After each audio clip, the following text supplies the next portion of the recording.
হাইকোর্টের বিচারপতির নামে কলঙ্ক। অভিজিৎ গঙ্গোপাধ্যায়কে গো ব্যাক স্লোগান দিয়ে লাগানো হলো পোস্টার। কোথায় ঘটল এই ঘটনা দেখুন। বিজেপি প্রার্থী অভিজিৎ গঙ্গোপাধ্যায়ের নামে গো ব্যাক লেখা পোস্টার দেখা গেল। ময়নার বিভিন্ন জায়গায় এই পোস্টার দেখা গিয়েছে। গাছে, বাড়ির পাঁচিলে বিভিন্ন জায়গায় এই পোস্টার দেখতে পাওয়া গিয়েছে। তাই নিয়ে শুরু হয়েছে রাজনৈতিক চাপানোতর। এর আগে নন্দীগ্রামে তৃণমূল কংগ্রেস প্রার্থী দেবাংশু ভট্টাচার্যকে গো ব্যাক স্লোগান শুনতে হয়েছিল। বিজেপির কর্মী সমর্থকরা এই কাজ করেছিল। তারই কি পাল্টা বিজেপি প্রার্থীর নামে পোস্টার দেখা গেল, সেই প্রশ্ন উঠতে শুরু করেছে।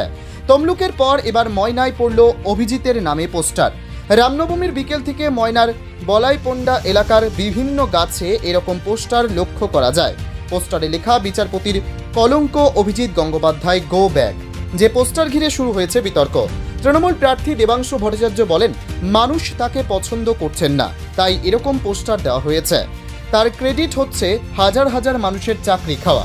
তমলুকের মানুষ শিক্ষিত, তাই তমলুকের মানুষ এগুলো মেনে নেবেন না। অপরদিকে প্রাক্তন বিচারপতির নামে এই পোস্টার পড়াকে কটাক্ষ করতে ছাড়েনি সিপিআইএম প্রার্থী সায়ন বন্দ্যোপাধ্যায়। বলেন, এই ব্যাপারটাকে গুরুত্ব দিচ্ছি না।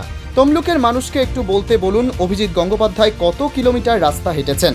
যদিও এ নিয়ে অভিজিৎ গঙ্গোপাধ্যায়ের বক্তব্য, ভগবান বলছিল, কিন্তু ওসব ইমোশনাল কথাবার্তা।